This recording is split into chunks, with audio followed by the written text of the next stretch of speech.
السلام علیکم ورحمۃ اللہ وبرکاتہ۔ امید ہے آپ لوگ خیریت سے ہوں گے۔ آج ہم آپ کو بڑا ہی پیارا واقعہ بتانے والے ہیں حضرت عمیر رضی اللہ تعالی عنہ کی گورنری کا۔ حضرت سیدنا عمیر بن سعد الانصاری رضی اللہ تعالی عنہ سے مروی ہے کہ حضرت سیدنا عمر بن خطاب رضی اللہ تعالی عنہ نے انہیں حمص کا گورنر بنا کر بھیجا۔ 1 سال گزر گیا لیکن ان کی کوئی خبر نہ آئی۔ حضرت سیدنا عمر فاروق رضی اللہ تعالی عنہ نے کاتب کو بلایا اور فرمایا عمیر رضی اللہ تعالی عنہ کی طرف ایک خط لکھو کہ جیسے ہی تمہیں میرا یہ خط ملے فوراً میرے پاس چلے آؤ، مال غنیمت خراج وغیرہ بھی ساتھ لے آنا۔ جب حضرت سیدنا عمیر رضی اللہ تعالی عنہ کو امیر المومنین رضی اللہ تعالی عنہ کا پیغام ملا تو آپ نے اپنا تھیلا اٹھایا، اس میں زاد راہ اور ایک پیالہ رکھا، پانی کا برتن لیا، پھر اپنی لاٹھی اٹھا کر پیدل ہی سفر کرتے ہوئے مدینہ منورہ پہنچ گئے۔ آپ رضی اللہ تعالی عنہ حضرت سیدنا عمر رضی اللہ تعالی عنہ کی خدمت میں اس حال میں حاضر ہوئے کہ آپ کا چہرہ گرد آلود اور رنگ متغیر ہو گیا تھا اور طویل سفر کے آثار چہرے پر ظاہر تھے۔ آپ رضی اللہ تعالی عنہ نے حاضر ہوتے ہی سلام کیا۔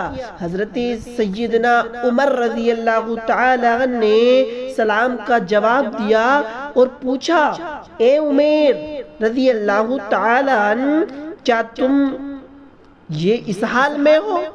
حضرت سیدنا عمیر رضی اللہ تعالی عنہ نے عرض کی، جی ہاں، میرا حال وہی ہے جو آپ رضی اللہ تعالی عنہ دیکھ رہے ہیں۔ کیا آپ نہیں دیکھ رہے کہ میں صحیح و سالم ہوں اور دنیا میرے ساتھ ہے جسے میں کھینچ رہا ہوں؟ حضرت سیدنا عمر رضی اللہ تعالی عنہ نے پوچھا، تم کیا کچھ لے کر آئے ہو؟ آپ رضی اللہ تعالی عنہ کا گمان تھا کہ شاید حضرت عمیر رضی اللہ تعالی عنہ مال غنیمت وغیرہ لائے ہوں گے۔ حضرت سیدنا عمیر رضی اللہ تعالی عنہ نے عرض کی، میرے پاس میرا تھیلا ہے جس میں اپنا زاد راہ رکھتا ہوں، ایک پیالہ ہے جس میں کھانا کھاتا ہوں اور اسی سے اپنا سر اور کپڑے وغیرہ دھوتا ہوں، ایک پانی کا برتن ہے جس میں پانی پیتا ہوں اور وضو وغیرہ کرتا ہوں، اور ایک لاٹھی ہے جس پر ٹیک لگاتا ہوں اور اگر کوئی دشمن آ جائے تو اسی لاٹھی سے اس کا مقابلہ کرتا ہوں۔ اللہ عز و جل کی قسم، اس کے علاوہ میرے پاس دنیاوی مال و متاع نہیں ہے۔ حضرت سیدنا عمر رضی اللہ تعالی عنہ نے دریافت فرمایا، اے عمیر رضی اللہ تعالی عنہ، کیا تم پیدل آئے ہو؟ انہوں نے عرض کی، جی ہاں۔ آپ رضی اللہ تعالی عنہ نے پوچھا، کیا مسلمانوں میں ایسا کوئی نہ تھا جو تمہیں سواری دیتا؟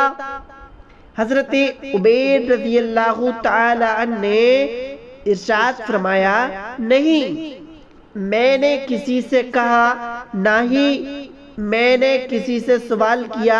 حضرت سیدنا عمر رضی اللہ تعالی عنہ نے فرمایا، وہ کتنے برے لوگ ہیں جن کے پاس سے تم آئے ہو؟ حضرت سیدنا عمیر رضی اللہ تعالی عنہ نے کہا، اے عمر رضی اللہ تعالی عنہ، انہیں برا نہ کہیے، میں ان لوگوں کو صبح کی نماز پڑھتے چھوڑ کر آیا ہوں، وہ اللہ رب العزت کی عبادت کیا کرتے ہیں۔ حضرت سیدنا عمر رضی اللہ تعالی عنہ نے پوچھا، تم جس مال کی وصولی کے لیے بھیجے گئے تھے وہ کہاں ہے اور تم نے وہاں رہ کر کیا کیا کام سر انجام دیا؟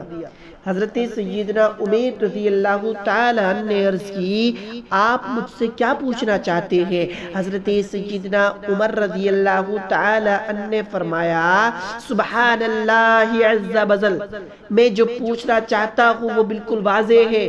حضرت سیدنا عمیر رضی اللہ تعالی عنہ نے عرض کی، اللہ عز و جل کی قسم، اگر مجھے اس بات کا خوف نہ ہوتا کہ میرے بتانے سے آپ کو غم ہوتا تو میں ہرگز آپ کو نہ بتاتا۔ سنیے، جب آپ رضی اللہ تعالی عنہ نے مجھے بھیجا تھا تو وہاں پہنچ کر میں نے وہاں کے تمام نیک لوگوں کو جمع کیا اور انہیں مال جمع کرنے کے لیے کہا۔ جب انہوں نے مال غنیمت اور جزیہ وغیرہ جمع کر لیا تو میں نے اس مال کو اس کے مصارف یعنی خرچ کرنے کی جگہوں میں خرچ کر دیا۔ اگر اس میں کچھ بچتا تو میں یہاں ضرور لے کر آتا۔ حضرت سیدنا عمر رضی اللہ تعالی عنہ نے دریافت فرمایا، تم یہاں کچھ بھی لے کر نہیں آئے؟ انہوں نے عرض کی، نہیں۔ حضرت سیدنا عمر رضی اللہ تعالی عنہ نے فرمایا، حضرت عبید رضی اللہ تعالی عنہ کو دوبارہ وہاں کا حاکم بنا کر بھیجا جاتا ہے، اس کے لیے عہد لکھو۔ حضرت سیدنا عبید رضی اللہ تعالی عنہ نے جب یہ سنا تو عرض کی، اب میں یہ کام نہ تو آپ کے لیے کروں گا نہ آپ کے بعد کسی اور کے لیے، کیونکہ اس کام میں اپنے آپ کو گناہوں سے نہیں بچا پاتا، بلکہ مجھ سے ایک خطا بھی سرزد ہوئی ہے۔ میں نے ایک نصرانی کو یہ کہہ دیا تھا کہ اللہ عز و جل تجھے رسوا کرے، حالانکہ وہ ہمیں جزیہ دیا کرتا تھا اور ذمہ کافر کو جزیت دینا منع ہے، لہٰذا میں اب یہ عہدہ قبول نہیں کروں گا۔ پھر انہوں نے حضرت سیدنا عمر رضی اللہ تعالی عنہ سے اجازت چاہی اور اپنے گھر کی طرف روانہ ہو گئے۔ ان کا گھر مدینہ منورہ سے کافی دور تھا، وہ پیدل ہی گھر کی جانب چل دیے۔ جب وہ چلے گئے تو حضرت عمر رضی اللہ تعالی عنہ نے فرمایا، ان کے بارے میں حقیقت کرنی چاہیے، لہذا آپ نے حارث نامی ایک شخص کو بلایا اور اسے 100 دینار دے کر فرمایا، تم حضرت عمر رضی اللہ تعالی عبید رضی اللہ تعالی عنہ کے پاس جاؤ اور وہاں مہمان بن کر رہو، اگر وہاں دولت کے آثار دیکھو تو واپس آ جانا، اور اگر انہیں تنگ دستی اور فقر و فاقہ کی حالت میں پاؤ تو یہ دینار انہیں دے دینا۔ جب وہ شخص وہاں پہنچا تو دیکھا کہ حضرت سیدنا عبید رضی اللہ تعالی عنہ ایک دیوار کے ٹیک لگائے بیٹھے ہیں، آپ اپنے کرتے سے گرد و غبار وغیرہ صاف کر رہے ہیں۔ وہ ان کے پاس گئے اور سلام عرض کیا۔ آپ رضی اللہ تعالی عنہ نے جواب دیا اور فرمایا، اللہ عز و جل آپ پر رحم فرمائے، آپ ہمارے یہاں مہمان ہو جائیے۔ لہٰذا وہ ان کے وہاں بطور مہمان ٹھہر گیا۔ پھر حضرت سیدنا عبید رضی اللہ تعالی عنہ نے ان سے پوچھا، آپ کہاں سے تشریف لائے ہیں؟ اس نے کہا، میں مدینہ منورہ سے آیا ہوں۔ حضرت سیدنا عبید رضی اللہ تعالی عنہ نے پوچھا، امیر المؤمنین کو کس حال میں چھوڑ آئے ہو؟ جواب دیا، اچھی حالت میں۔ پھر آپ رضی اللہ تعالی عنہ نے پوچھا، کیا حضرت سیدنا عمر رضی اللہ تعالی عنہ مجرموں کو سزا نہیں دیتے؟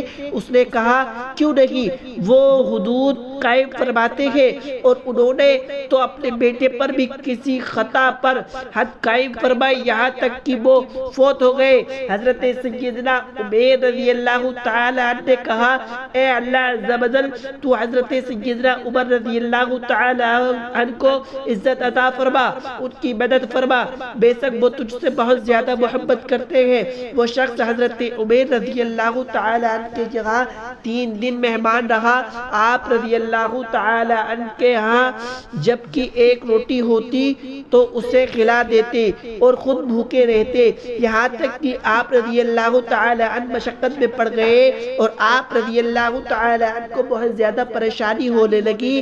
آپ رضی اللہ تعالی عنہ نے اس سے معذرت کرتے ہوئے فرمایا، ہمیں بہت زیادہ پریشانی کا سامنا ہے، اگر آپ مناسب سمجھیں تو ہم سے رخصت ہو جائیں۔ جب اس نے یہ سنا تو دینار نکال کر آپ رضی اللہ تعالی عنہ کی بارگاہ میں پیش کیے اور کہا، یہ امیر المؤمنین رضی اللہ تعالی عنہ نے آپ رضی اللہ تعالی عنہ کے لیے بھیجے ہیں، انہیں قبول فرمائیے اور اپنی زیارت اپنی ضروریات میں استعمال کیجئے۔ جب آپ رضی اللہ تعالی عنہ نے یہ سنا تو ایک زوردار چیخ ماری اور فرمایا مجھے ان کی کچھ حاجت نہیں ہے، انہیں واپس لے جاؤ۔